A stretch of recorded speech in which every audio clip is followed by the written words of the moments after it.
Cue the jingle. And there we go. Hey! Welcome to Live at Epiphan. Thanks for tuning in, everyone. It's Thursday at 3 o'clock. Gosh, darn it. What is happening? My name is Facepalm Thursday. Facepalm Thursday. My name's Cameron. This is my... I was going to say friend, but that's not true. This is my friend. We're friends on George. Stadia, Cameron. It's my friend George. We are coming to you live from our Ottawa office here at Epiphan Video, where we like to do this little headquarters. In the bunker. In the bunker on the 5th floor. That's a terrible place for a bunker. This is episode actually, bunk them. 139. 139. We're getting really close to a milestone. We're going to have to come up with something special. If you The have an idea. 150th episode spectacular will be in February, I think. If you guys have an idea for 150, send us an email. We're interested. Anyway, Can't tell you, I'm not going to tell you what the because email address is. we haven't thought of anything yet, and it's 11 episodes away. It'll be a clip show. It'll be the standard Simpsons clip show. But today we wanted to talk about something, and I already saw some great questions coming in on chat from Danny. So this is a great example of exactly why we wanted to do this show.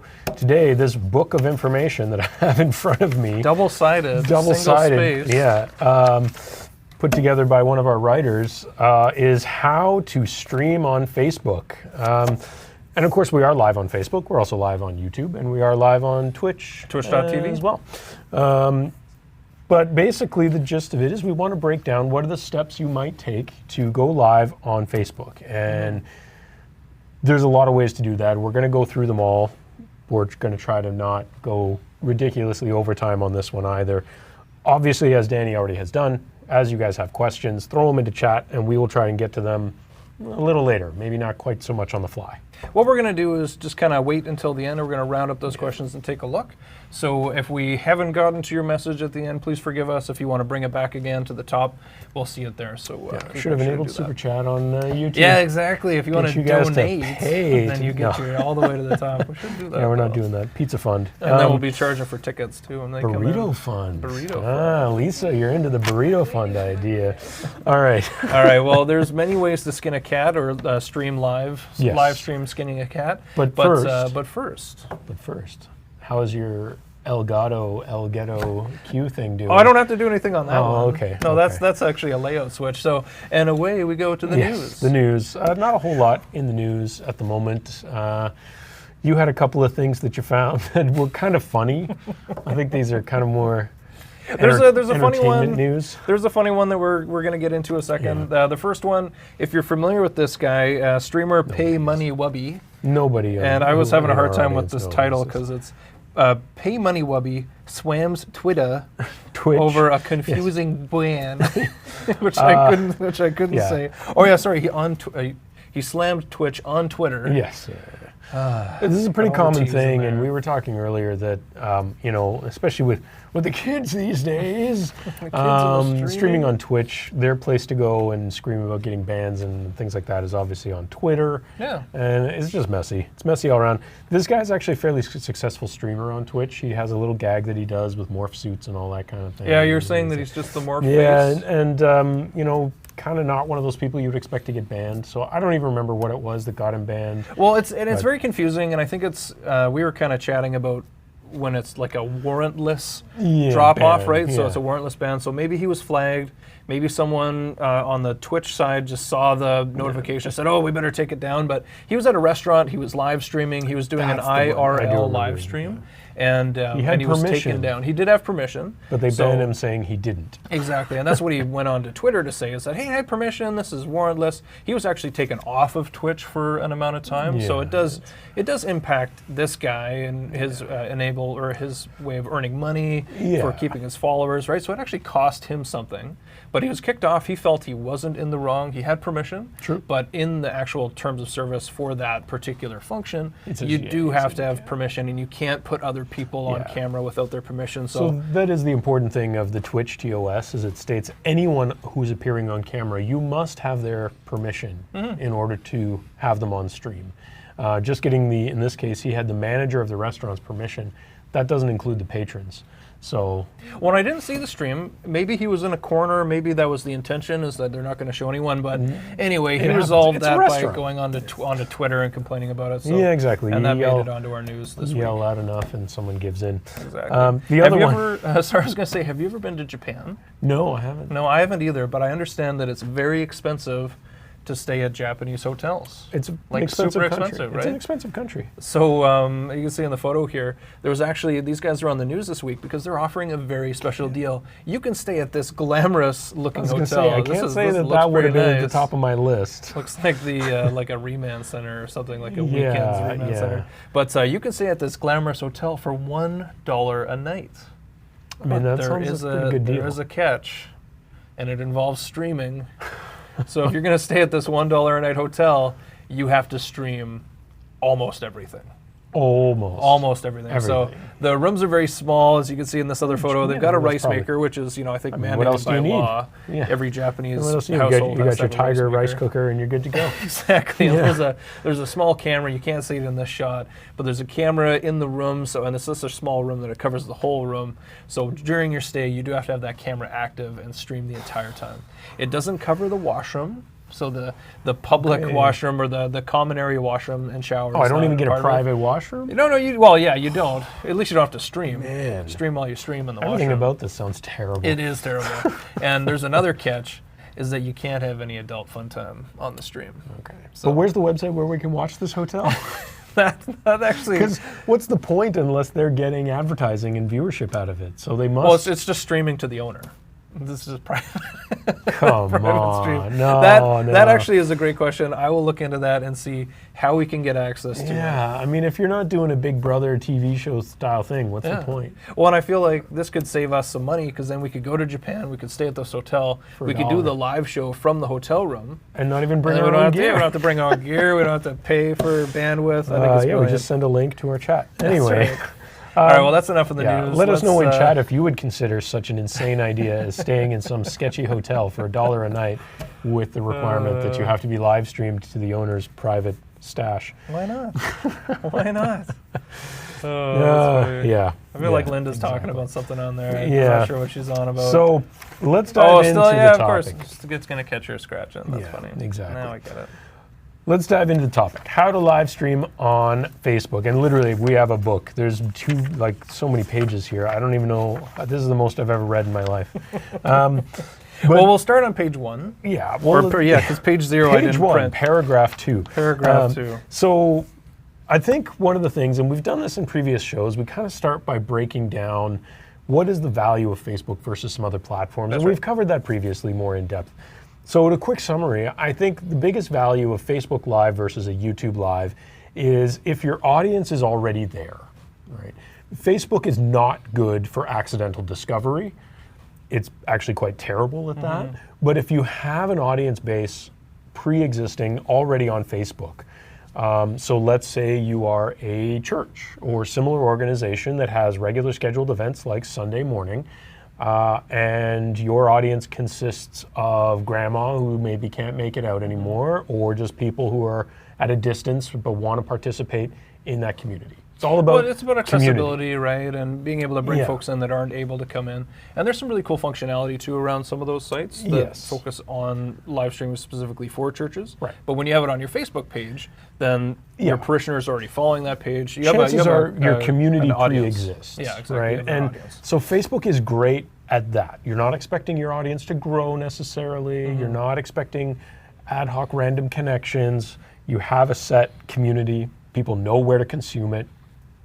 They know how to consume it. They don't have to worry about learning Twitch. Exactly. They can there's 2.5 billion users on Facebook. There is. But they're not 2.5 billion users that are accidentally going to stumble across your page's video. Even if you're streaming as an individual, the way Facebook works is that if it's, if you don't have friends and friends of friends that are kind of, no one's going to find you, really. So it's all about your more immediate community. So, that's an important thing to consider when deciding if this is for you.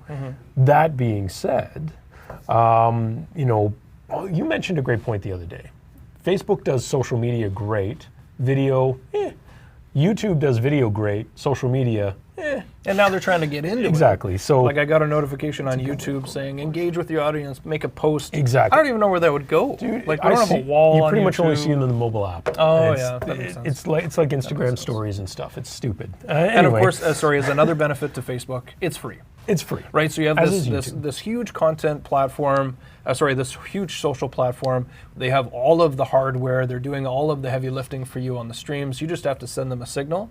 They're taking care of all that distribution. So you're not paying a dime for it, and you've got this audience. It's on you to grow the audience, however you do it, through marketing, through engagement. You can boost these videos as well. We can boost our live stream. We could boost the VOD, and then you bring in more viewers. Exactly. Kind of depending on that. So there are some great things for that.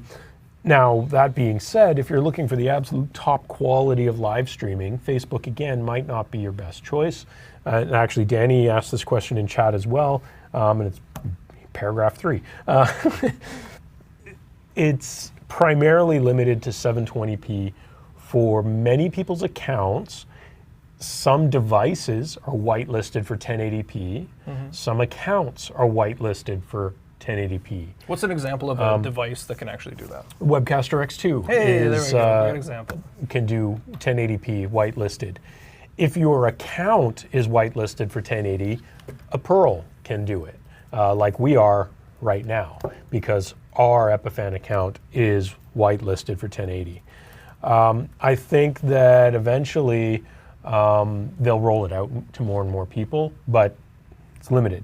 That being said, Facebook is well aware that the majority of their consumers are on a mobile device, and there's not really a lot of point in streaming even 1080, to be honest, and definitely not in 4K for mobile viewers. Well, because you may not have the bandwidth for it. If you're on 3G, you're not going to be streaming 4K video on there. If you do want to do 4K, you should be looking at YouTube or Vimeo or some of the other higher end platforms. Exactly, and it was a surprise for us when 1080 became an option.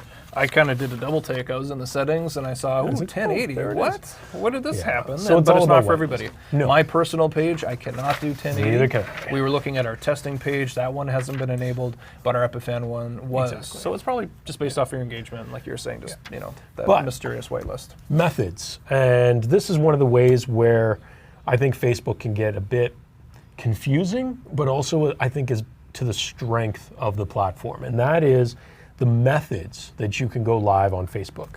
So you can go live in a browser, correct, using your webcam or a capture card that behaves like a webcam. You can use your mobile device, and I see a lot of people doing that at concerts and stuff like that these days. They just whip out their phone and just sit there at the concert the whole time. Or fireworks. Nobody is going to watch. No one's watching, your guys. Fireworks no one's watching. video in 4 months, except for your mom. Well, you can do it mobile if you want. You can use a software encoder on a computer. And so there's programs like OBS, right? Wirecast, any of those. And of course, you can use a hardware encoder, and there are subpoints to that category. You could use an API-based hardware encoder like our Webcaster X2, which I'm sure a lot of our chat's familiar with. And we talk about the Webcaster API all the time. Yeah. An API is something that we have set up with Facebook. Yes. It's super easy API. For you. You just click on it, you enter in a few details, and you're good to go. The pairing code, it's a hardware encoder, but the pairing code makes it very easy to get going, and it's whitelisted for 1080p. A Pearl would be a different style of hardware encoder, and is probably what we're going to focus on from a settings perspective, because honestly, this is probably the most complicated way to do it. At the end of the day, I think it's the most powerful, but it's definitely the most complicated. It's the most complicated, but obviously with the Pearl 2, you have a lot of different options. Yeah. So you can run different channels, you can have encoding going on at different ratings or different settings. You can be recording simultaneously. So for example, today while we're streaming on our Studio Pearl, we're also recording that file at 1080, so that we don't have to pull it off of YouTube later or piece it together some other way. Exactly. So, again, if you're just doing the average, whatever, bloggy stuff, mobile's probably fine. Yeah, and the people that are doing that are just the personal bloggers, right? They're folks that are just doing it for maybe their smaller audience. And you might be seeing some companies doing it on the fly if they have like maybe responding to an event or, getting something out quickly. But the folks that are using hardware encoders, either our product or other ones, are going to be a little bit higher. So it's companies, obviously like news agencies as well, they're using it. We see a lot of our webcasters kind of bring up the tail end of television broadcasts still. And extremely popular in churches and other similar places. If you're someone maybe who fits into, let's say, the gaming aspect, which Facebook has been trying to capture more of, not all that successfully, but they've been trying. They're trying. Then you might want to look at a software encoder like an OBS, because you're going to be doing mixing and switching of content that may be generated from the same machine. So doing it in something like OBS probably makes the most sense there. You're unlikely to invest in something as much as a Pearl, even though it would do the job as well. So there's multiple things there, trying to figure out what kind of creator are you and which tools are going to serve your content creation the best. But you found this video today and you're watching because you want to learn how to do it on your hardware encoder. Well, so hopefully. that is what we're going to be talking about today. Yeah, so Now, we're going to focus on the hardware encoder. Yeah, exactly. And we're going to kind of give you a little bit of a 101 on hardcore encoders. Hardcore encoders. Hardcore hardware encoders. Yeah. The tongue twisters today are the many. Yeah. But let's talk about hardware encoders really quickly. Yeah. So what are hardware encoders, and how do Well, we...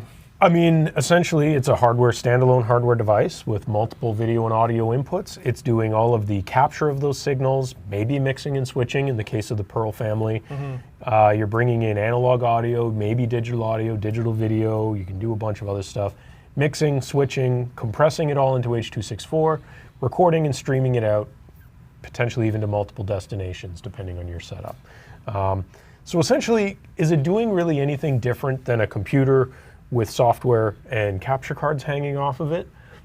No, but it's doing it in a much more efficient way because you don't have to worry about the overhead of a Windows PC or a Mac and all the other stuff that's happening there. It is a very specialized device, but it will ensure that you have a safety net. And if you're doing this professional broadcast because you need to reach your audience and be reliable and have that signal go out reliably, a hardware encoder, definitely the way to go. For sure. So dedicated devices, obviously, again, reliability, but it also can be easier to use oftentimes. So that's a big part as well. So I guess we can dive into the basics. Let's look at this and see where we start. Well, and we'll dive into that in a moment. Yeah.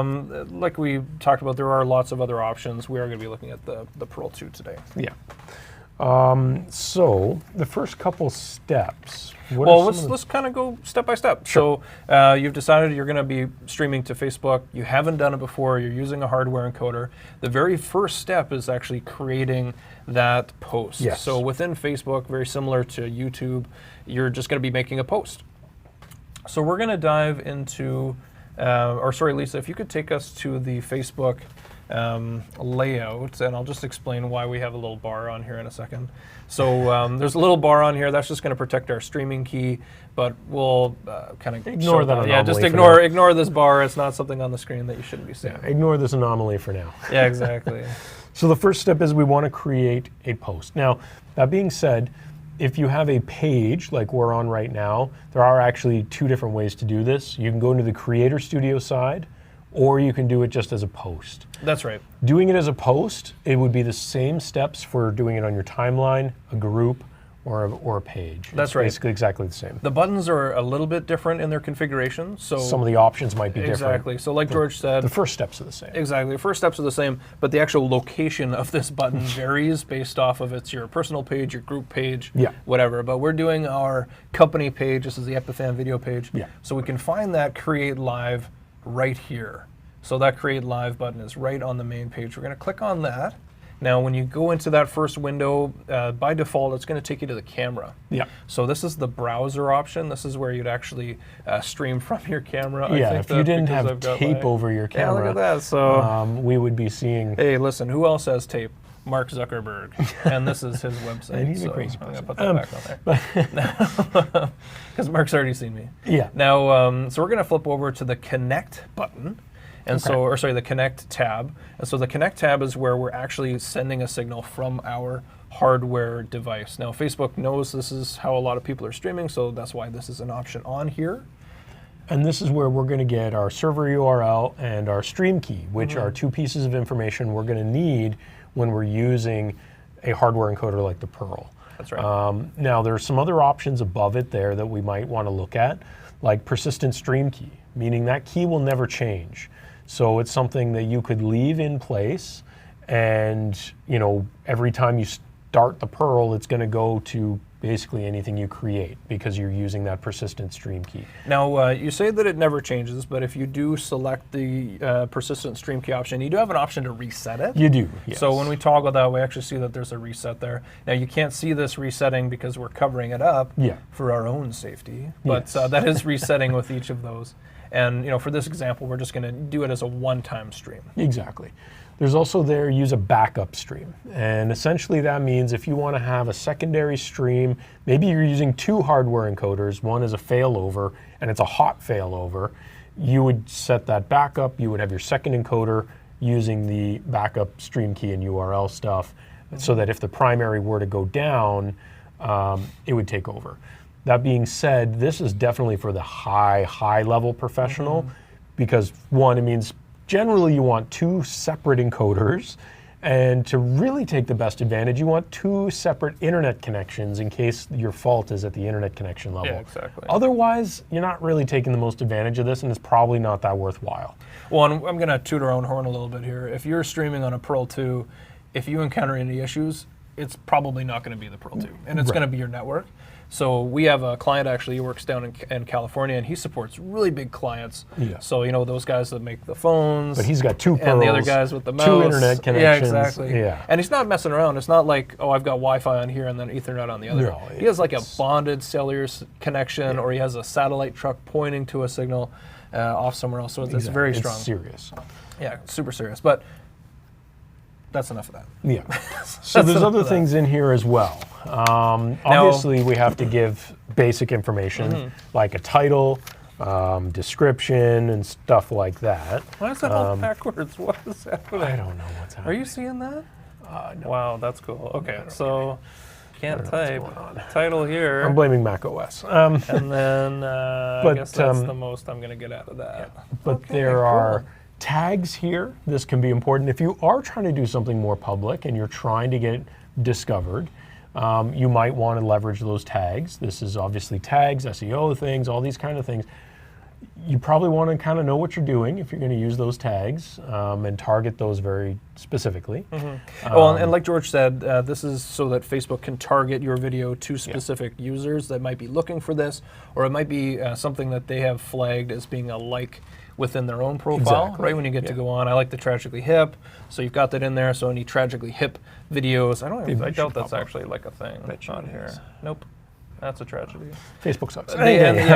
But there are, it's really limiting. So we don't actually use these tags for our live stream because the only one that's even close to ours is technology. Yeah, so unlike hardcore techno. Actually, I'm going to start tagging us with hardcore techno. Okay. YouTube has a similar thing, except you can be a little more free with it. You can kind of create more of your own stuff. So we have that information. We can set up that basic stuff. There are some other pieces in here that we could use. There's settings up at the top as well. And this is going to allow us to change a bunch of different stuff. There are obviously things for allow embedding, so people can embed it on other pages. Well, we'll go kind of one by one. So the first one is publishing this as a continuous live video. So that's if you have like basically a channel that's just like a 24/7 channel. Yes. But Facebook is not going to save that video after it's done streaming because it's assuming that it's going to be very long. Yeah. So this is actually a flag that many of our Webcaster X2 customers accidentally enable. Oh, and then they have problems. Yeah. If this is checked, whether it's here or whether it's in the preferences of a Webcaster, your video will not convert to VOD ever, period, and it's gone. If you didn't record it, which of course Pearl can do, it's gone. It's just going to disappear. So unless you are a 24/7 streaming channel, there is no reason to check this, ever. No. So don't. The next one on here is allow embedding.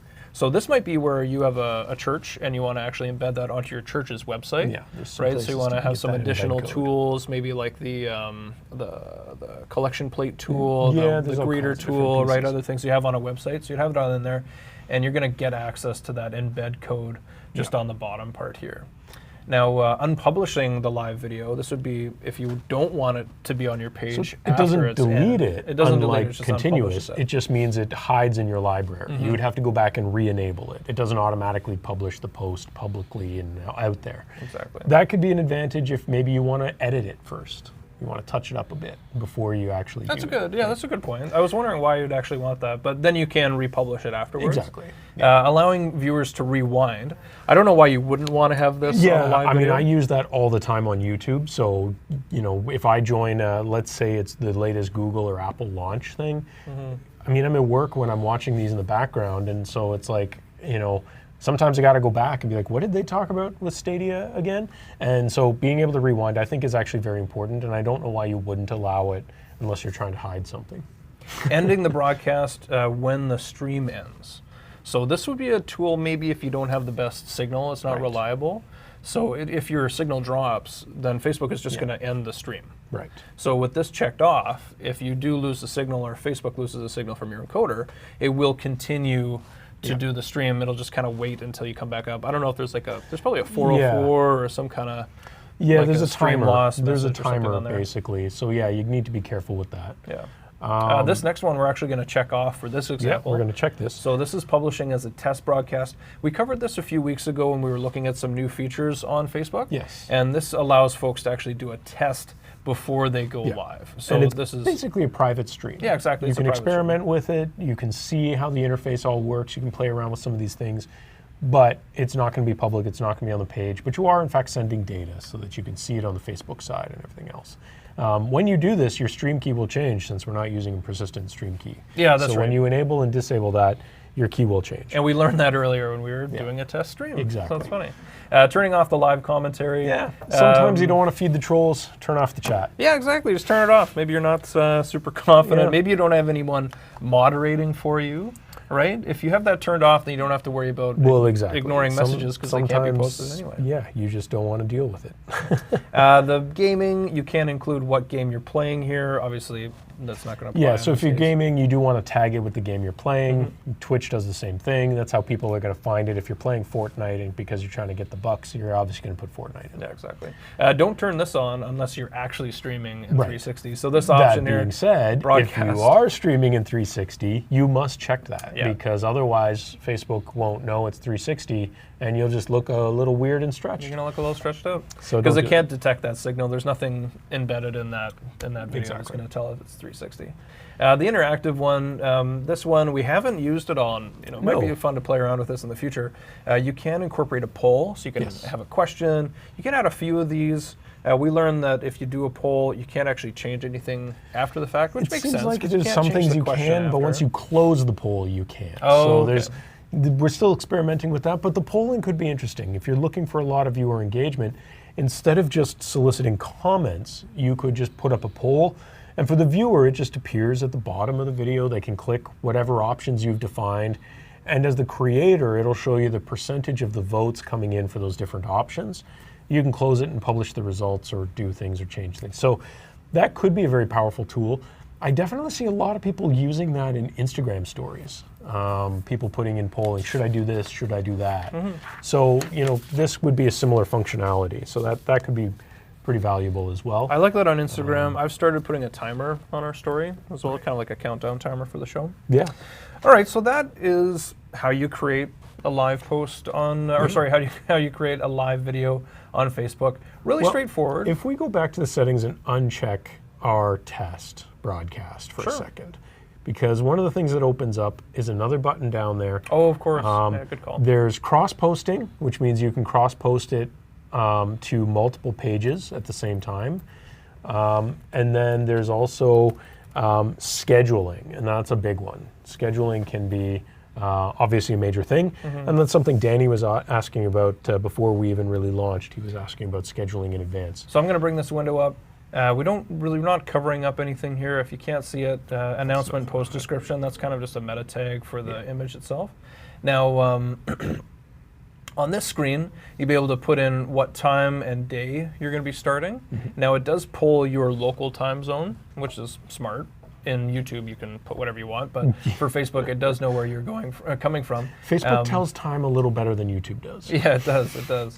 And of course, here you can also upload a custom image, which is really cool because if you are doing something custom, you want to make sure that you've got that specific image that's your branding. Maybe it's something to tell you about the show. Obviously, for our show every week, we do a thumbnail on all the platforms so that it's clear just from that image what you're doing. But if we didn't set that, it was actually pulling our banner image as the main image to use by default. So so there, all those different pieces to schedule it. One of the things with Facebook with scheduling is that when you're on the day and you've set it for X time, when you hit the end of that timer, you go live. You can manually start it ahead of time, but it goes live. YouTube doesn't do that. YouTube hits the timer and then sits there waiting for you to manually click it still. Facebook doesn't. It goes live. That can be a pro and a con depending on who you are. It can obviously leave you open to errors if you weren't actually ready to go live. But if you maybe don't have extra hands helping you produce, it can be a benefit because you know it's set up, you know it's going to trigger, and you know it's going to go live. So, and that like you said, it's a benefit, it's a drawback, and that's why we use our stream starting soon splash screen. So now I'm going to cancel in a sec. Another tip from here is that if you do decide to schedule your video, please make sure to add all the information that you need for the title and description before you hit schedule. Because once you hit schedule, that's it, and it's going to send a notification to your followers. And if you don't have what you wanted for your title and description in there, you have to go back, re-enter it, and you might lose some engagement because you didn't have that content in there properly. But I'm going to cancel out of there. All right, so now we have all our information. Thank you, Lisa. I'm going to quickly grab one of these codes and just drop it into another window so that I've got it for when we do the actual copy pasting, so that I don't have it. Check it as a test stream. Yeah, I'm going to turn the test stream back on. Thank you. Now we want to copy the key. Now, sorry. Now go back and recopy it. Derp. Sweet. You'd think we'd learn from all these episodes. You'd think, but we don't. All right, so now if you bounce us back over into the Pearl display window, Lisa, now you can see this is the Pearl UI. So what I've done is I've got this Pearl set up. This one is the one that we're going to be doing our test stream on. Yeah. Now this is a separate Pearl. The way that I've got our content coming in, it's kind of a fun hack. Yeah. I'm using NDI out from the Studio Pearl. Into this one. Into this one. So NDI is that network interface that'll bring over video and audio, and it's just an easier way instead of running over. So we're feeding from one to the other over the network, which makes it a lot So that's easier. why you'll see the same content, excuse me, in that window. Now, the first one that we're going to look at, because we don't have to look at status or layouts, that's really not kind of important for this. That's separate. If we were going to do mixing and switching, we would want to look at layouts, but for the purposes of today, we're focused on the encoding and the streaming part. So encoding-wise, on a Pearl, there's a couple of things that we definitely want to do. Probably the first one is obviously set up the encoding settings we would want. As we mentioned off the top, most people are only set up for 720p on Facebook. You might be able to send 1080, but the viewers are only going to get it transcoded to 720. To me, that means there's no point in wasting the extra bandwidth and sending it in 1080 if you don't have viewer access. When you're going to be adding additional lag as well. Exactly. So if you send it up 1080, Facebook's going to be knocking that down to 720. That's going to add a delay to your show. Because they have to transcode it. Exactly. So in Pearl, we can do that easily. We can uncheck our automatic frame size, and we can set a frame size of 720p. And then the rest, I mean, this is all very well documented on YouTube, but to go through it quickly, Facebook prefers a 2-second keyframe interval, as does YouTube. Most platforms do. 30 FPS is their standard, and they support a bit rate of up to 4 megabit or 4,000 kilobit per second. For, I believe that's 40 you just had. Let's not go too crazy. Auto it is. For 720. Again, they don't officially have specs for 1080 because most people don't have access to it yet, but they're pretty similar to YouTube, honestly. Well, yeah, there's not a whole lot of proprietary differences between the different CMSs. No. Right? It's going to work the same way on the others because it's the same rules apply. The other thing is audio. Facebook prefers AAC at 44 kilohertz. And of course, stereo is going to be beneficial. And it also prefers a bit rate of somewhere between 96 and 128K. I would say 128 because, you know, sometimes you don't notice a difference between like 128 and 192 or above that. But between 96 and 128, I find you do kind of hear a difference, depending on who it is. Definitely if you're playing anything like music, which you shouldn't do because it's copyrighted. But if it's just your own music. If you were, you know, you're going to want a higher quality audio. For us talking, it probably doesn't matter too much. Well, and a lot of the viewers, again, they're going to be ingesting this content on a mobile device. Yeah. Maybe they're, you know, playing it off their phone. Exactly. Linda right now is listening in her booth with her headphones, so she's getting a little bit of a better audio experience. Now we've got all these settings set up, so we're just going to hit apply on there. Yep. And that's what Pearl in this channel is going to be streaming out, and if we were recording it at the same time in the same settings. Exactly. The next part is the streaming part, and this is where we would create an RTMP push. One thing to note, and we didn't mention this earlier, we had meant to, and we didn't cover quite as much, but back in April, Facebook announced that they were moving to using only RTMPS streaming eventually. As of the beginning of this month, they kind of set it as an option about in August or so, but you could go back to just regular RTMP. As of the beginning of this month, you can't. And actually, if you go back to our post piece on Facebook, the checkbox for SSL RTMPS is now grayed out. You can't uncheck it. You can't uncheck it. Now, what's the difference between the two? Obviously, the S is for secure, but why would you want to have a secure RTMP stream? Well, hopefully to avoid people snooping on it and trying to intercept that traffic and maybe trying to hijack it. You don't want to get logged home on there, right? Exactly. I mean, it's just a security thing. It's encrypting it instead of just basically throwing plain data out there. So it's a good idea, but one thing you have to look at now is not all encoders support RTMPS. Pearls, both Pearl Mini and the Pearl 2 do. The Webcaster X2 does, and all of these, of course, with the latest firmware updates. Some software packages do, some older ones, like let's say people still trying to use old Adobe Flash Media Encoder, it's not going to do it really. So you need to make sure you're using tools that are going to be compatible. RTMPS is now mandatory for Facebook. Pearls and Webcaster can both do it. Now, Lisa, just for a moment, if you could switch us back to the main cam, I'm going to go and reset because I did reveal that, and I don't want anyone messing with this. Just reset it. Undo that. Yeah. There we go. And I'm going to go back in here. Remember not to change windows. It's got to like blur out the whole. I think you hit apply there. Did that actually change though? Yeah, I think it did. It's pretty minor. Nope. One more time. There we go. That's good enough. Yeah. All right, so I've got that updated. Now, Lisa, if you could just bounce us right back in, I just want to point out a couple other things. So within the Pearl 2 UI, we have some customization here. We do multiple streams, so we can't update this name, so I'm just going to update that. Except we're streaming to Facebook, not YouTube. To Facebook. You don't want to confuse those. Hey, you passed the test. You passed the first test. Now, I did plop in our information. So the URL is the one that's that we were showing. I did actually miss a step with the URL and looking for an ingestion URL. So maybe when we go back. Actually, we're not going to be able to do that when we go back. But there is an option to actually find a local server. Yeah. So that's a beta feature. This may just be a beta feature that we have access to. I haven't seen it on any other pages. So usually they give you this URL, which is the live API, blah, blah, blah.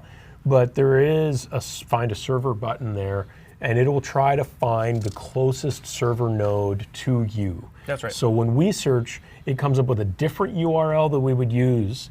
And it's clearly a server in Toronto, because that geographically would be the closest. Toronto has all kinds of giant data centers, so it's not surprising that there's a node there. And I assume that this URL is directing us to the closest one, but this will take out that extra second. Exactly. So again, if you're trying to minimize latency, using that feature to find the closest node is probably a good idea. That's right. So now you've got all the information put into the streaming setting. We've applied it. Yeah. And now we're going to hit Start Stream. So if you're just joining us, we're showing you the foolproof ways of how to live stream on Facebook. Now, Lisa, if you bounce us back into the laptop, we don't need to have the censored one on there anymore. Just the first option. So now that you've set everything up, it's working. We're streaming from the Pearl 2. Now there's a signal coming in to Facebook. Yeah. So we get a preview. We get some stats, and these are actually very nice stats. In a way, I actually kind of prefer these to the YouTube one, because the YouTube is just like, it's good. This actually tells you the actual resolution coming in, the actual bit rate coming in for video and audio separately, gives you frame rate, gives you some other information like the maximum broadcast time you're allowed, 8 hours, tells you the maximum supported resolution.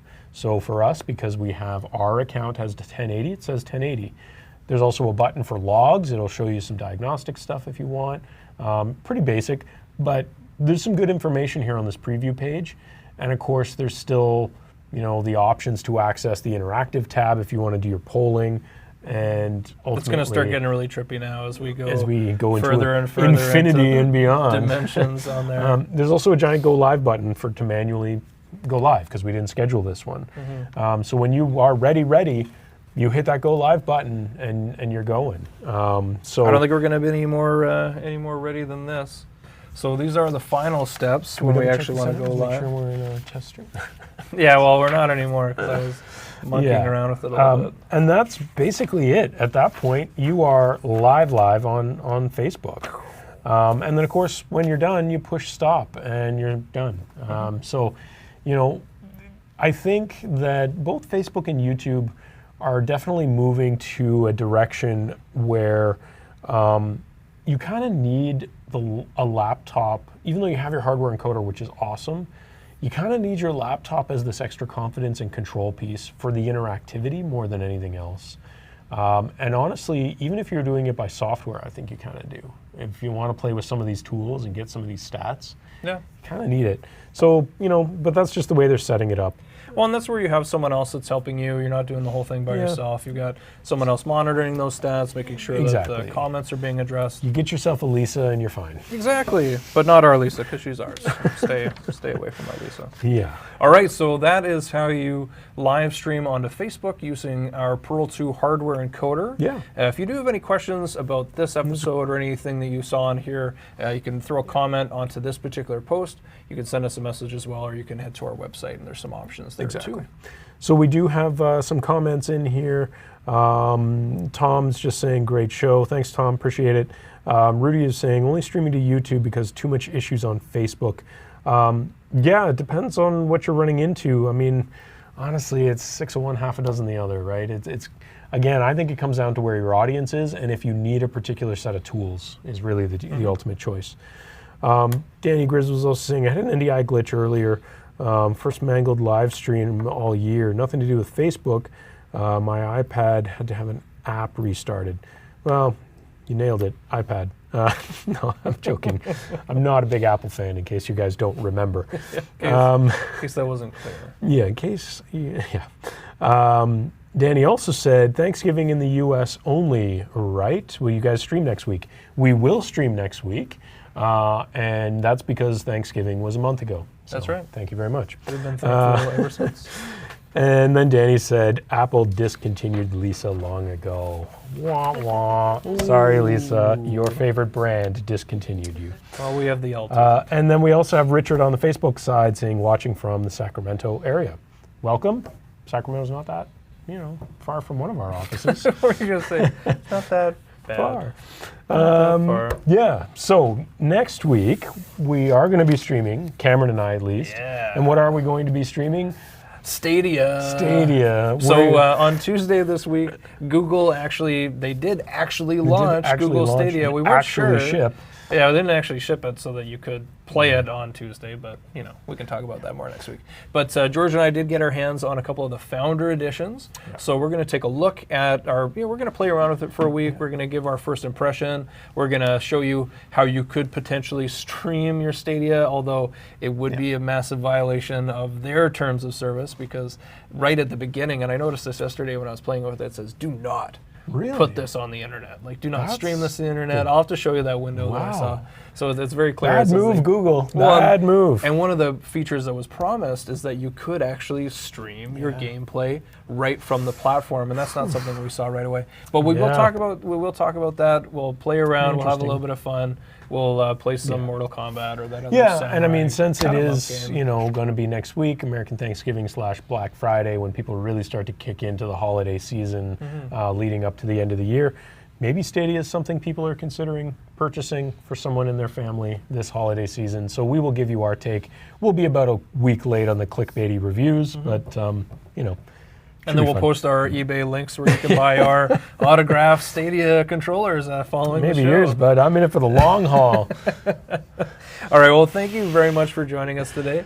Hopefully you learned a little bit more about how to stream to Facebook Live. Maybe you want to get a hardware encoder. Maybe you've learned something you didn't know. Exactly. So if you want to see other episodes, do all the things. Like, subscribe, click wherever the buttons are, depending on where you're at. Follow us on Facebook, follow us on Instagram, follow us and subscribe to us on YouTube, follow us on LinkedIn, follow us on Twitch. Watch us on Twitch. Make comments on Twitch. Are you watching on Twitch right now? I'm not. Been ignoring your comments? Sorry. Anyway, follow and like for all the future updates, future shows, and all the things that we're doing. And Okay, bye. Any 150 ideas, send us ideas. Thanks again for tuning in.